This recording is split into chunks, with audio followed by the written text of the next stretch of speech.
Hello, everyone, and welcome back. My name is Dr. Jasmine Austin, and you are at the African American Communication and Culture #Scholar Strike Conference. We've already had two amazing panels, and now we're moving into our third awesome panel as well. Okay, so as a reminder, you can view these recorded videos on YouTube, and as soon as this conference is over, we're going to work to get these videos that we showed today, this panel today. We're going to get that on YouTube for you as well, so you can view those videos as well. Okay, so this next panel, your moderator is CL Dangerfield, and CL Dangerfield is a doctoral candidate at the University of Memphis. She applies a critical lens to the study of rhetoric at the intersection of race, gender, and religion. Published in numerous journals and collections, she has presented her work widely at national and regional conferences. She is also a board member for the Rhetoric Society of America. CL, you have the floor. Hello, how are you? Welcome to everyone to the Engaging Students as Activists panel. So while issues surrounding race and racism have been significant, we all know that the last 6 months have called attention to the struggles of race and racism in a peculiar way.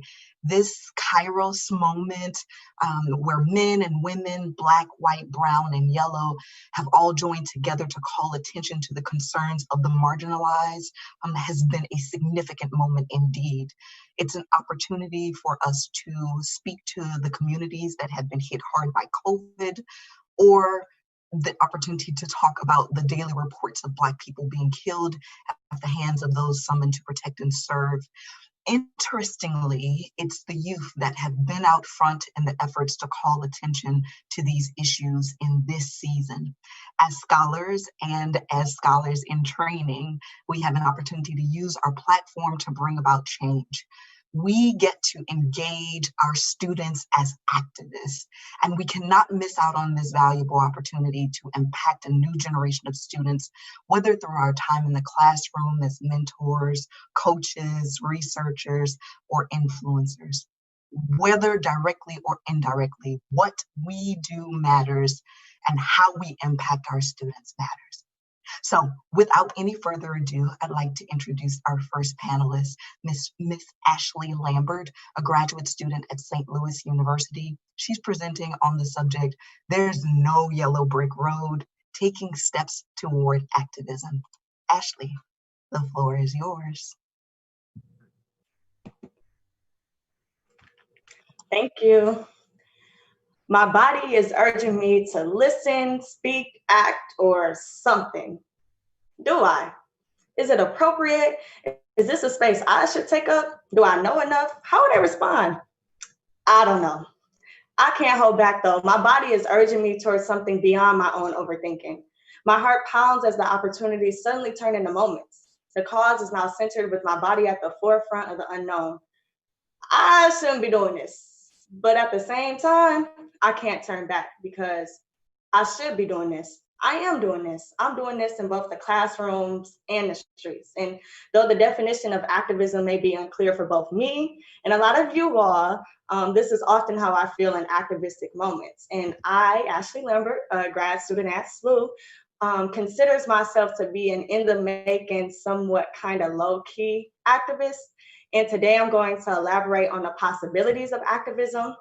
I'm going to reflect on my own experiences of understanding the term and provide a few concrete examples of what activism is, while also asking questions to generate the possibilities. And I would like to start by saying that activism is messy. It's full of uncertainties, shifts, transformations, and setbacks. And the term itself is messy. And it's hard to identify with because of the meanings we associate with it. When thinking of activism, I, like many of us, imagine the ideal activist, a passionate, driven person marching down the streets, protesting, speaking to the masses, changing legislation. I mean, just sharing their dreams and pursuing justice by any means necessary. This idea makes it hard to recognize other forms of activism, though. And even after performing some of these ideal acts, I still felt hesitant to identify with the term because I didn't do everything and change wasn't guaranteed. However, after consulting with some mentors, analyzing definitions, and reflecting on the role of communication in and as activism, my understandings of it began to shift. Activism, as Dr. Amber Johnson, who presented earlier in 2019, defines it as using different tools to advocate for social, political, economic, or environmental changes. And Dr. Broom and other scholars say that social justice activism, more specifically, which is what I'm interested in, is about working towards making a difference in situations where people are affected by oppression, domination, racism, and other forms of cultural struggles due to hegemony and difference in identity markers. When considering it this way, it allowed me to focus more on my acting and where I'm actually making a difference, and less about the physical privileges associated with the ideal activist. And while protesting and public speeches are important and activistic, there's no yellow brick road for achieving societal change. Activism is about resisting and seeking change. It comes from the soul, alters the mind, and is performed through the body. It involves and requires communication for deep, critical understanding, social construction and transformation, and embodying and performing change. This opens up new avenues for what activism can be. And now I'm going to talk about some of what I believe to be the key components of activism. I'm going to provide a few ways to take action to imagine activism beyond the ideal activist. But first, I find it most useful to pose questions. Questions that allow us to critically think and generate the possibilities for activism rather than prescribing an activist checklist. First and foremost, when doing activistic work, it's important to be mindful and intentional. Ask yourself, what are your motives and intentions?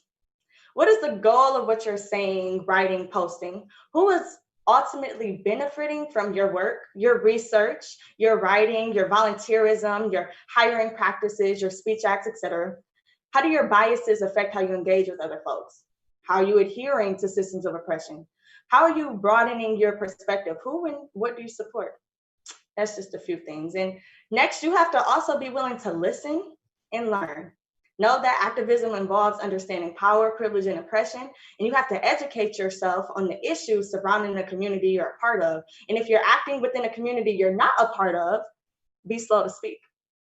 Be slow to speak for the people and listen to their experiences. A few questions to ask yourself may be, how are you educating yourself?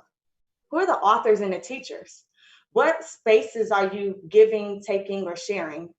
What histories do you accept or deny? What voices are you acknowledging and centering?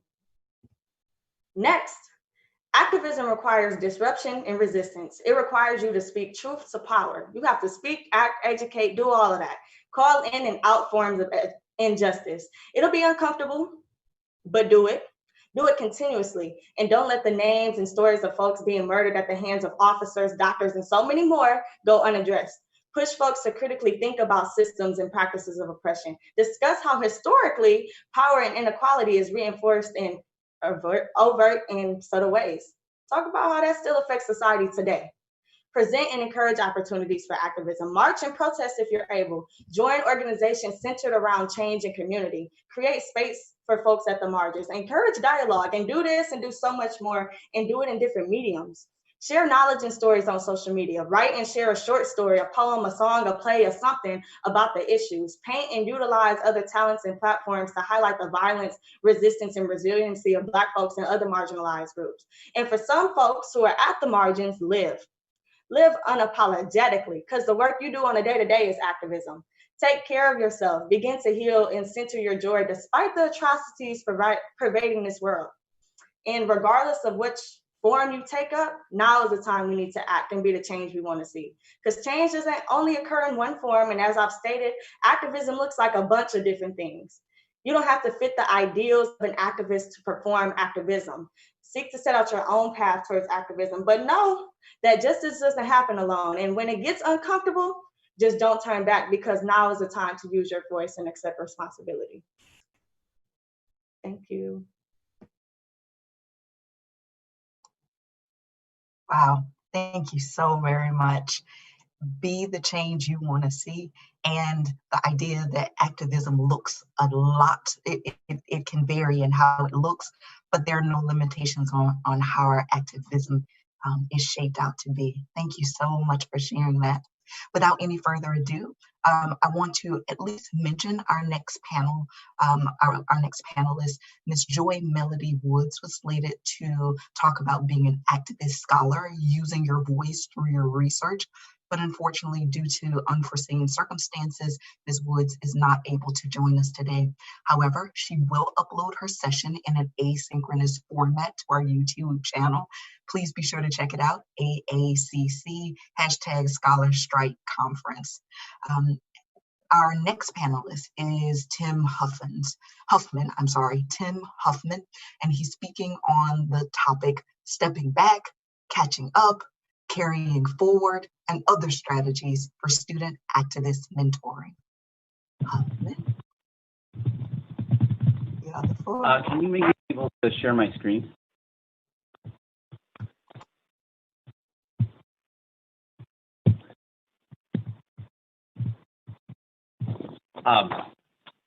So students are required for a just society, and their activism historically has played an extraordinary role in the creation of the civil rights movements and Black Lives Matter.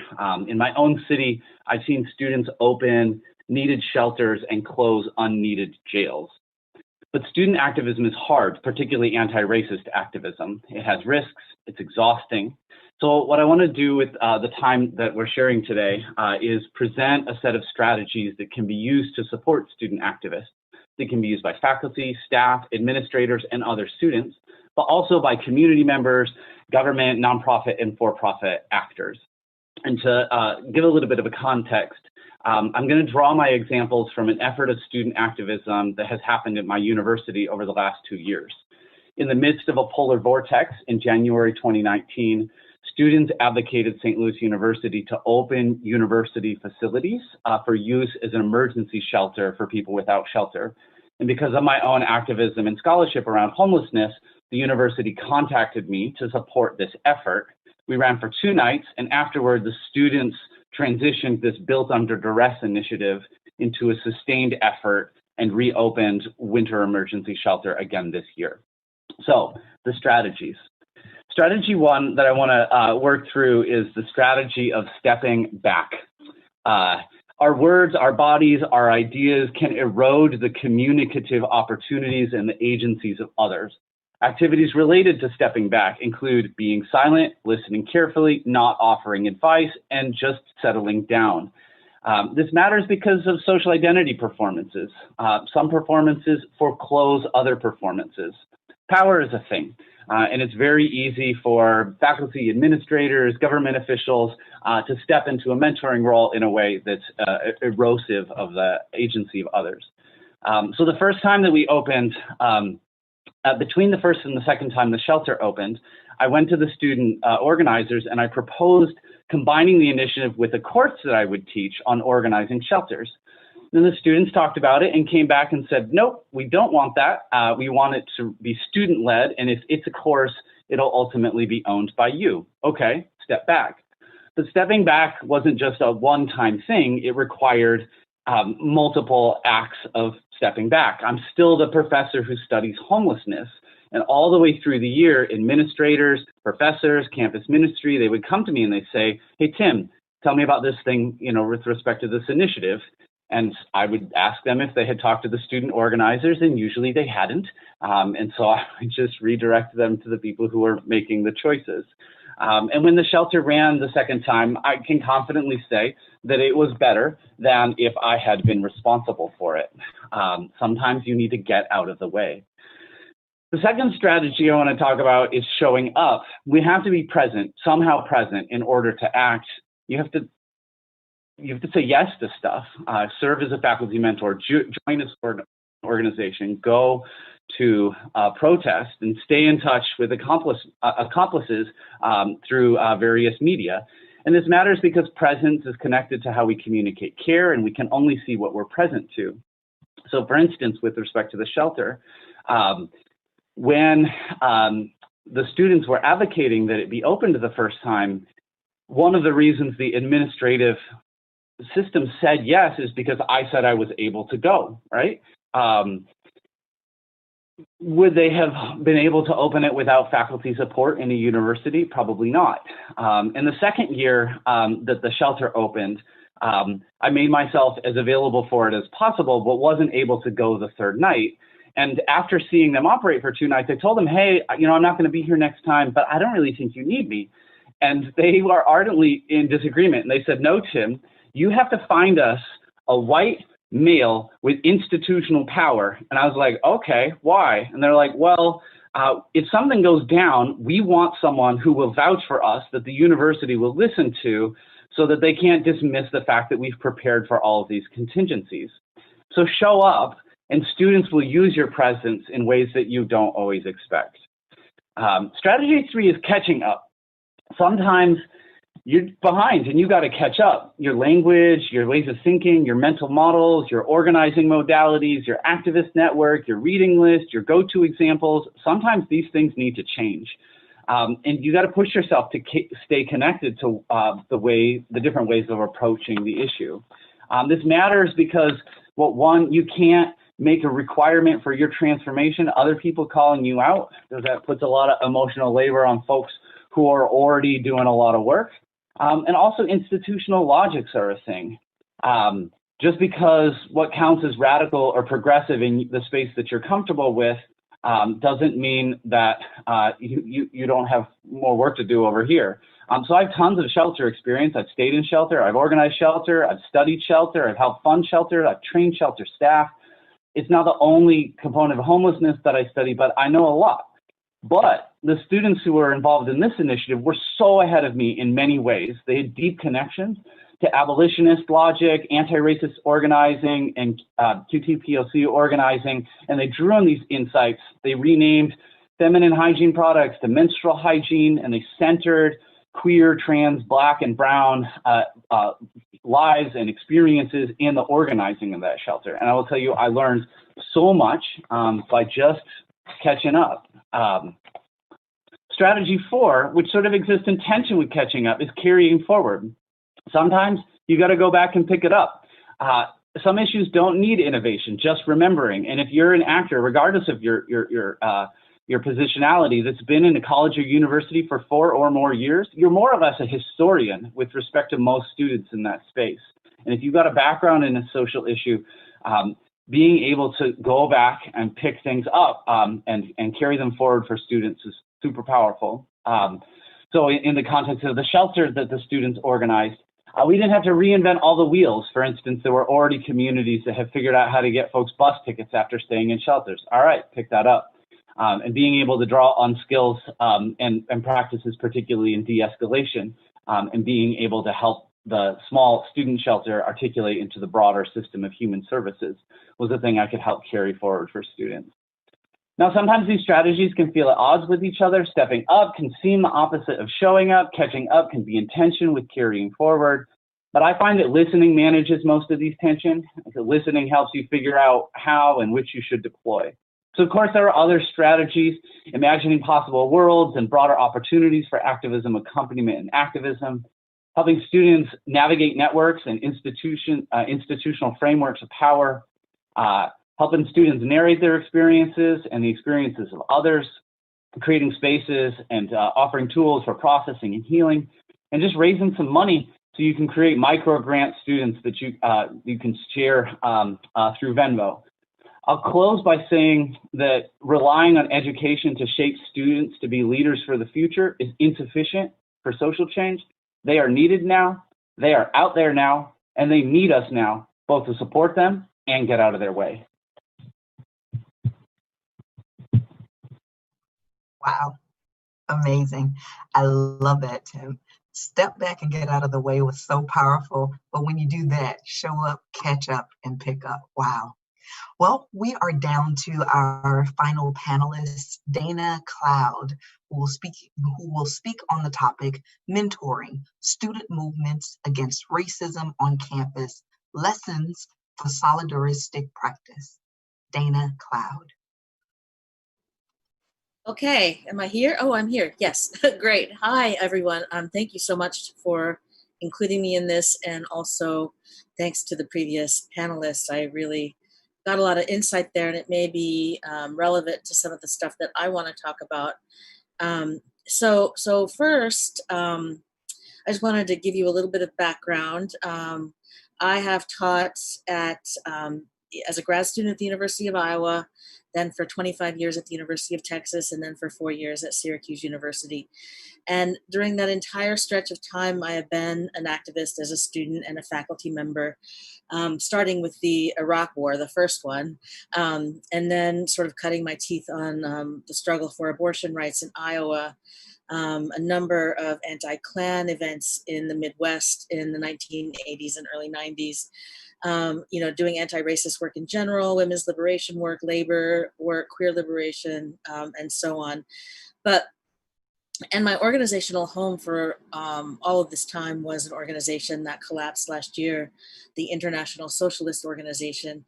I'm going to talk about the need for organization and for a stable home for activism on campus and off campus, but that organization actually sort of failed a test. Some tests are including some around race. So we can talk. That's a whole other talk. But it was very important as a campus base. So some of the lessons that I've learned in terms of organizing on campus, supporting students, mentoring students in activism is that, first of all, I don't think that, and I think Tim spoke to this, I don't think that faculty are at a remove from activism. Like we shouldn't see mentoring as sort of like a distant cultivation, but I think students at all levels are inspired when faculty are activists themselves and are leading by the example of activism, not to be always in front, to step back when students obviously are leading, especially in anti-racist struggles, but every struggle, but to provide a support and to have continuity of memory, continuity of what we've learned about strategy, continuity of organizational home space, right? So that home base thing is really important. I think it's important to protect and defend student activists and vulnerable faculty. And so when necessary, be the front person, like take the heat.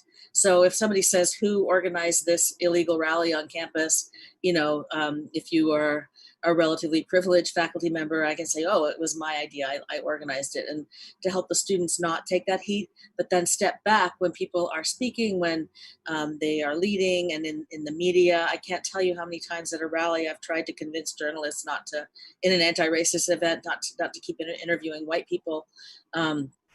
And taking pictures of white people at those events and not listening to the students of color who are in the lead. But taking some heat is helpful. I think it's important to help build solidarity with communities across campus and do intersectional work. For example, in some movements for trans students and community members, we worked through all the other organizations on campus. So messages like Black Trans Lives Matter, which actually was a slogan that came up later, but that idea was already solidifying on the campus. As scholars, I think we should, obviously, I think do activist scholarship, which I have done, but also to teach, and among the things we teach should be the history, the rhetoric and strategy and tactics of social movements, because I think people don't know and don't need to always reinvent the wheel, although things are changing and movement tactics and strategies change. But basically to understand some lessons from the past for the present. So, and finally, I think that it's important to use campus networks, including fraternities and sororities. I found this to be especially true with organizing against racism at Syracuse, where a number of the fraternities and sororities that serve students of color have deep organizing networks that if you were not, as I'm not part of them, you don't even have any idea. But discovering those networks and trying to make contact and help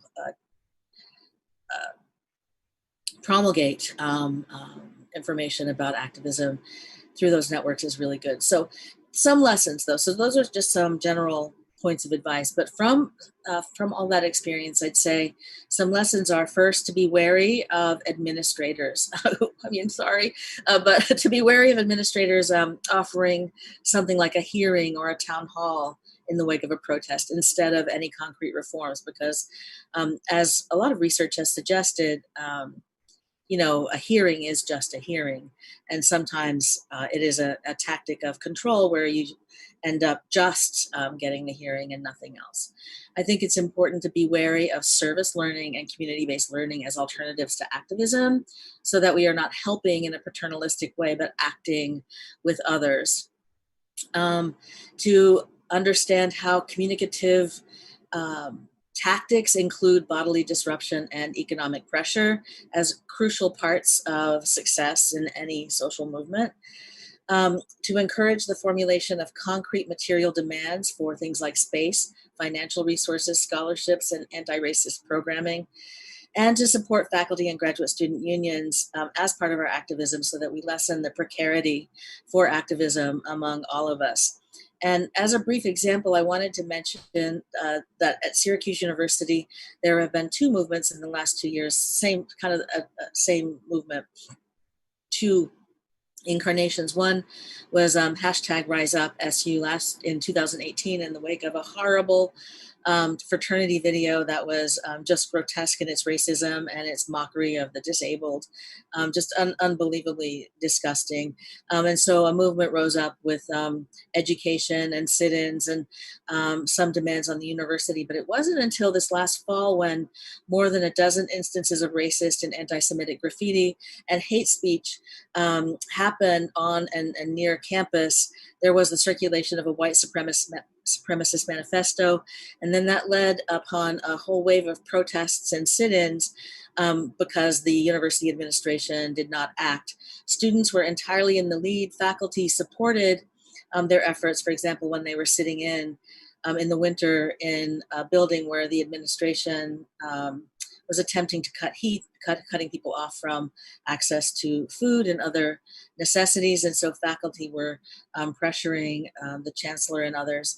And then at the end of the day, because of this bodily disruption, the chancellor did accede to most of the 34 demands that the students were making, which was incredibly inspiring. And by the way, if you were involved in that, I know some students and you're listening, you know who I'm talking to, and shout out to you. But their demands included, hold the students involved in the racist graffiti and incidents accountable, reform curriculum, including the first year seminar, implement mandatory diversity training, anti-harassment and hate speech policies, give students access to the board of trustees, make housing options and multicultural communities possible, fund housing for needy students, have more counselors, more space for multicultural offices. So space, so important for organizing and having a home space for students of color on campuses. Fund the scholarships. The university had started defunding the scholarships for minority students and Black students in particular, and they demanded $5 million in investments. There are a number of other demands, but and there's 34 of them, like I said. I'm trying to think of the other huge ones. Tuition freeze, and disarm the police on campus, give a formal apology, and amnesty for all the students who participated in the protests, some of whom were suspended as a result. So basically that series of events is a sort of a demonstration of kind of the lessons and warnings that I offered at the top of my remarks. But the main thing for faculty in terms of mentoring, I think mentoring has to be also modeling and of leadership, but a kind of leadership that cultivates a space, builds a scaffold for people to launch their activism with some degree of support and safety, and faculty can play a huge role in that. Thank you. Wow, thank you so very much. Lots of good information there. I love the fund the scholarships. We can have all of these wonderful things, but a lot of times there's money that needs to go along to support this. We have had amazing insight from all of our panelists, and now is an opportunity for them to respond to the feedback or the questions that have been posted by our audience. And they have sent great questions. I want to pose the first question actually to Ashlee.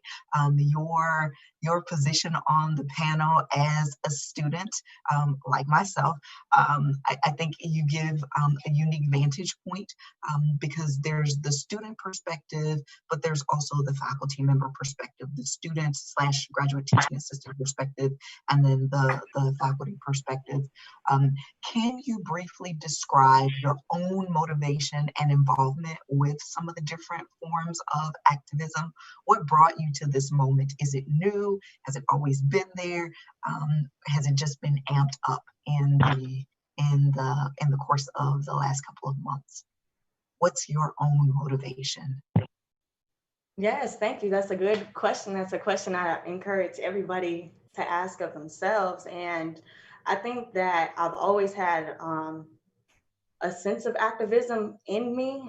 Even when I was in high school, I would be calling folks out on misusing their power, talking about how things have affected the community I'm from, which is Flint, Michigan. But I never understood it as activism. It wasn't until recently that I started understanding activism beyond just protesting. And this summer, I started being more involved in the ideal activists. So I participated in a protest and helped organize some protests back home in Flint. That at first it started with like 6 of us, and it was real discouraging to me because I'm like, oh, this is not what it's supposed to be like. It's supposed to be this huge event, and like it's supposed to, just be energy like on the TV shows and what we read about. And it wasn't that. I was like, okay. And we started off on the side of the street, and I'm like, let's get in the street. Let's do something. And then it's like, okay, there's 6 of us. And then as more people started to come, dialogue started to occur, and you started to see people starting to understand things in different ways. And your body is literally at the forefront. And for me, that was hard to negotiate. I'm like, oh my gosh, this is happening. And then I thought about, okay, well, that happened, but like what really happened afterwards? And so that was hard for me to accept. And then I started thinking about, okay, I participated in a protest, but I'm not really an activist. And then I thought about how my body is at the forefront in the classroom too. When I'm calling out folks on their biases and the prejudgments that they come into and the internalized racism and white supremacy that comes into the classroom. So it's also that uncertainty, like, okay, I don't know if I should be the one to say this. I don't know if this is my position, but I'm not just gonna let it go by the wayside. And I think that's true to happen in multiple situations. So having those conversations within your on campus with families, with church folks, with, just in different arenas. And then for me, another part of my activism is being involved with community organizations to be the change that I want to see. And so working with young people and helping them believe in themselves and seeing their power and knowing their worth and knowing that despite of everything that's going on in the world, despite of Black lives not mattering, I want you to know that your life matters and that it does matter despite of what everybody is saying or doing or performing. Wow, using your voice, using your body, using your access, using organizations, using all elements, using everything at your disposal to advocate for change. I love that. I love that. I love that. Hey, there's another question that has come in, and it is for Tim or Dana. Either of you could feel free to respond to this.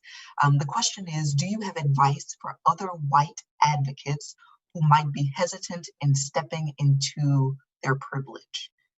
Advice for other white advocates who might be hesitant in stepping into their privilege. I could say a couple of words about that. I mean, I think that, as that the famous article, The Problem of Speaking for Others, basically suggests that sometimes we need to be aware of our privilege and step back, but sometimes we have an obligation to step forward. And it would be a failure of adequate use of our privilege. It would be basically an abuse of our privilege to not support efforts on campuses against racism and for social justice of various kinds. But so I would say, I mean, yes, I think it makes sense to hesitate just so that you are self-aware about how you are going to go forward, but that you have to actually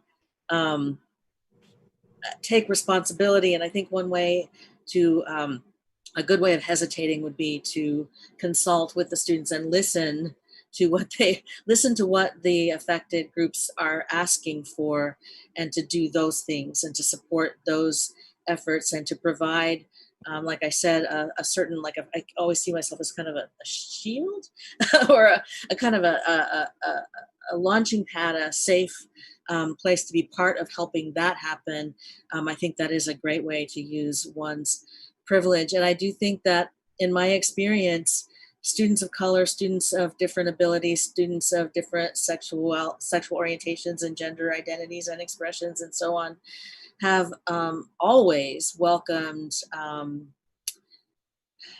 the participation of organized activists across, a diverse range of identities. And so it matters how, but I think it's very important that one does acknowledge privilege and then think about how can I leverage this to the greatest extent to help the students who are trying to lead these struggles. I just want to say, Dr. Cloud named an article that totally transformed my own activist life. Maybe we can throw it in the comments or something like this. It's really awesome scholarship. It's dense, but super great. I would just say that, like, for me, I always try to be more committed to dismantling my own privilege than I am to leveraging it. So, like, let's just start there, right? Like, I can leverage my privilege inside an institution to accomplish A, B, or C, but I could also think about it as, how can I dismantle the fact that I'm standing in the way between these folks and the shit that they want to do, right? That's not saying that you never go, oh, like, here's a chance to lean in. But with respect to, a person who's feeling hesitant, as Dana says, that hesitation is probably a great inclination, like, use listening and caution. But also, I just try to take the lead from faculty of color also, right? And I pay attention to the students that they're mentoring, the fact that they're mentoring more people disproportionately, the things that they're being asked to do that I'm not being asked to do, just like watch. And then, show up for those things, right? So that, it's not just like, oh, it's a diversity initiative, so it has to be this person, right? Like, be a person who could be helpful in those spaces. And that might mean relearning your discipline a little, but yeah. I'm taking notes here. Good hesitation. I love that. Dismantling privilege instead of merely utilizing that privilege, hiding behind that privilege. Love that, love that, love that. You kind of suggested something that makes me want to throw the ball temporarily back to Dr. Cloud. How can faculty challenge administration without fear of unfair retaliation? So if you are not necessarily stepping up, or if you are someone who's using that privilege, how can you do that without that fear attached to it? Yeah, I appreciate that question. I did want to clarify, by leveraging privilege, I certainly don't mean necessarily utilizing it sort of within the system. I mean, using it like as a way of as basically as a way of getting out of the way, but also defending the people who are engaged in activism, the more vulnerable people. I mean, I was always an activist. I never sort of put my head down when I was coming up as a grad student or an assistant professor, an untenured scholar. And I basically think, that if you keep your head down, your head's always going to be down. But on the other hand, I understand, like right now I'm an adjunct in the California State University system. And so I'm operating in a condition of precarity too. Of course, at my age and with my background, it's not the same at all as for someone who is, making a new life as an academic. But anyway, so how to challenge administration without without fear. It's always really risky to do that. I mean, I think that last 2017, I was targeted by neo-Nazis and basically threatened and harassed over a period of months. And the university was getting all kinds of calls basically about how I was obviously a horrible, angry professor. I promoted violence. I was indoctrinating students and so on and so on. And the only way to inure oneself against the possibility of adverse administrative reaction is to organize both on and off campus, to organize with others who are in similar situations. And so having a couple thousand people around the country who basically signed a petition, to have people who could call the administration who are people that they would recognize, to basically say, this is, backward. The Nazis are the problem, not the professors. And I'm only one of many scholars targeted in this way. So that was my one instance of actually really running up against the administration. And so I learned that organizing and having support and not isolating yourself is the best way to protect yourself. But I've just always, I don't know, had a weird sense of humor about the administration, how the dean of students and all that staff will come out, to every event and try to kind of moderate it and keep everything within the bounds. And, I think being baffling in that situation, like being like non-cooperative, like to be able to raise the question, why are these the boundaries that you are insisting upon at this event? And encouraging people, and again, protecting them to the greatest extent possible, to not rely on administrative, promises or false promises, to be very careful and to be assertive. I mean, so that's kind of a bunch of kind of little answers, but organize. And I just think about the stakes, think about the stakes about racist police murders, think about the stakes in homelessness, think about the stakes. And basically, what am I afraid of? I'm afraid of university sanction. I'm afraid of, to kind of like put things in perspective and to sort of try to operate intelligently, but without fear, if that makes any sense.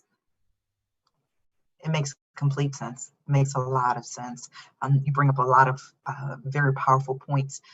Your positionality, where you are in your career, all of those things factor in. Having advocates and allies outside of the university as well can be a helpful part of that. I want to throw back to Dr. Huffman for just a second. You mentioned stepping back in your presentation. What do you consider best practices for stepping back? And then what are some best practices for stepping forward? Yeah, so there's not like it's not like a checkbox, right? Like you can't be like, oh, I did this thing, so I stepped back, right? Like what counts as back, whether or not you got to step all the way back, whether you should not be present at all. So I'll give you so in some ways, sometimes you need to be absent entirely.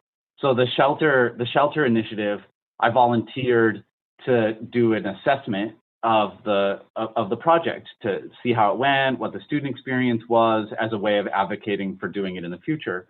And I had a student who was already doing a research project where they were doing focus groups on emergency shelters. So I thought, oh, this is perfect. This aligns, like this person who's been doing these focus groups can, just run these focus groups for the students who were involved.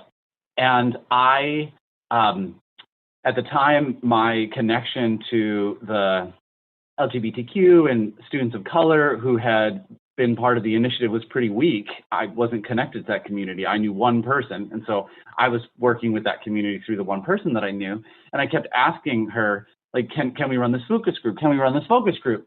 And they kept not getting back to me. And then they scheduled a meeting with me, sat down and said, Tim, why aren't we being involved in the process of talking about this in the future? And at first I was like, whoa, I'm literally texting you once a week asking if you can be involved in this focus group. And they're like, we don't want to do a focus group. I'm like, okay, like, what do you want to do? And they're like, well, we're willing to talk about our experience. And to me, I'm thinking, well, that's just a focus group, right? But like, no, they wanted to run it. They wanted to host it. So like stepping back in that case meant like literal absence of my body, right? Now they eventually shared the audio file of their conversation with me and involved critiques of me in that conversation. So sometimes stepping back means all the way back, right? Like get the hell out of there, like get out of the way. But sometimes stepping back means like going to the backstage. So not related to that shelter experience specifically, but I am the faculty mentor for a student organization that does outreach. It's sort of a relation-based outreach to people without homes.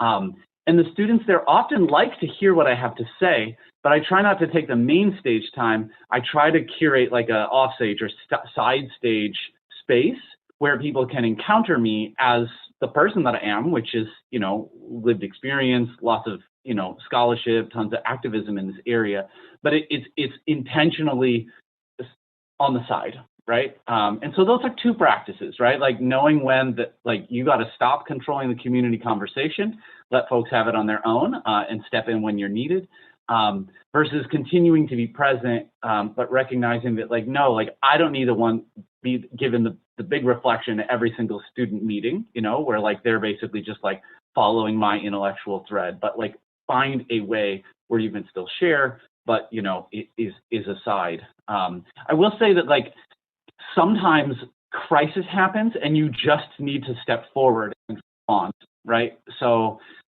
when COVID-19, you know, global pandemic, when the students were organizing outreach, I just stepped up and said, these are the things that are required for me to be supportive of this process moving forward. And there's ways that's anti-democratic, but it was also from the spirit of saving them time, right? Like, I'm not going to let them talk for 6 hours about all of these different things.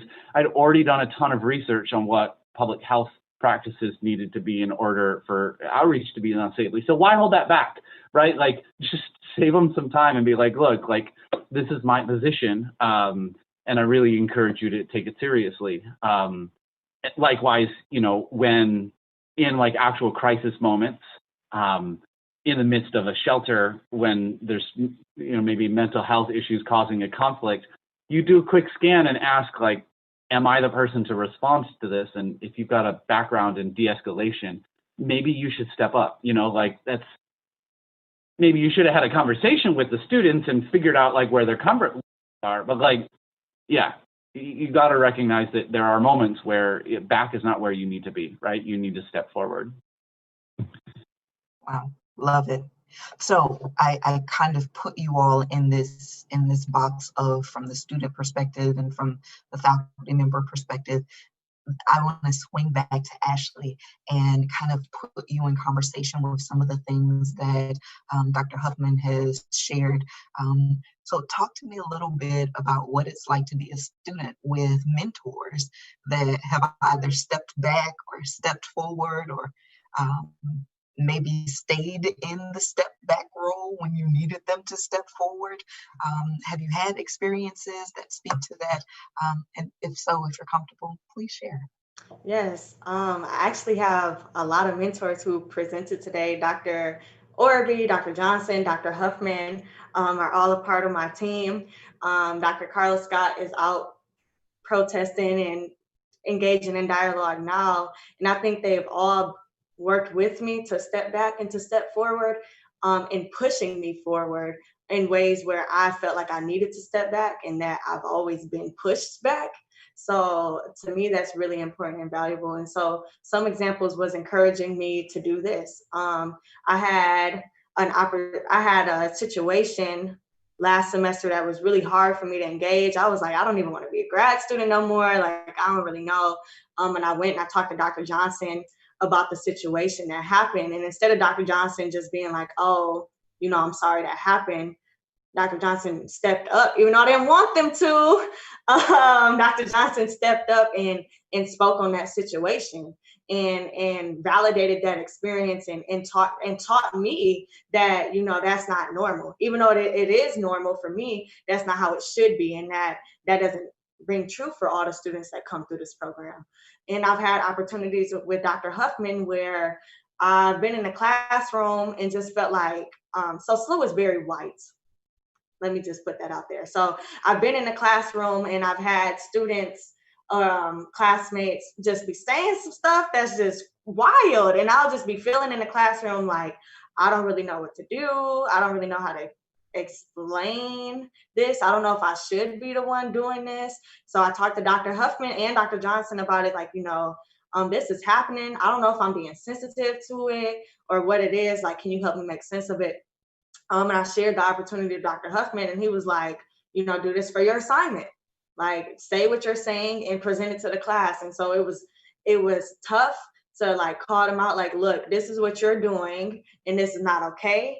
But it was one of those opportunities where I was centered, and that could have easily been something that Dr. Huffman said or Dr. Johnson did, but they allowed me to speak on my experience from it instead of speaking on my experiences. And I think that all of my mentors do a good job of allowing me to use my voice.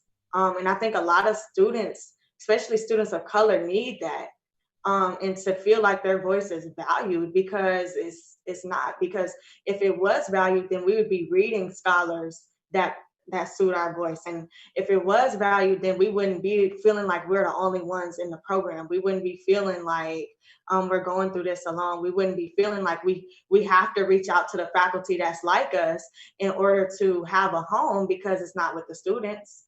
It's not on campus, you know. And so to me, I think that has been the baseline, the foundation for my scholarship, is good mentorship, because I'm a first generation college student. So this is all new to me. And so the mentors that I've had to step back and really push forward has been what keeps me going. Thank you so much for sharing that. I'm so glad that I had the two of you all speak back to one another, especially as your mentor. Yes, perfect question. Whoever threw that one out there, amazing question for our panelists. I hate to end this, but I'm keeping watch of the time, and unfortunately we are out of time. But I'm grateful to each of our panelists, Ms. Ashlee Lamber, Dr. Tim Huffman, Dr. Dana Cloud, for sharing with us and presenting. And again, Joy Melody Wood's contribution will end up on our Facebook or YouTube page. You all provided wonderful insight. As a graduate student, as a graduate teaching assistant, I'm always learning more ways to have an impact on my students. And I'm quite sure that there are tons of people that are tuned in that have taken things from this panel presentation, whether as students or whether as faculty members and administrators. Now, to evoke change, we just have to recognize that we are agents, we are advocates, we are allies, we are accomplices. So I am grateful for the information that you all shared about ways to leave and to lead an impact on our students. What we do matters, and our students matter. It's the youth that are leading this change, and we're finding ways to do that with them. So thank you so very much. I want to turn the floor back over. Yes, amazing job, guys. Amazing job. I want to turn the floor back over to Dr. Austin. Yes. Amazing panel. Awesome job, everyone. This was such an insightful panel. Yo, we are over here, seriously, like Dr. Huffman was doing. We were snapping our fingers, we're clapping. This is awesome. Okay, so this panel was the third panel of a 6-panel series. Okay, so we're about to take a 1-hour break, a 1-hour lunch break, and then we will come back for 3 more panels. So, as a review, we've already discussed understanding Black Lives Matter. We've discussed promoting anti-racism. Our third panel was engaging students as activists. Okay, so after this 1-hour lunch break, we will come back for infusing diversity into the classroom and curriculum, informing institutional responses, and our final panel is our concluding discussion panel. Okay, so I look forward to having you back, and thank you for spreading the word. And if you can, spread the word one more time for us.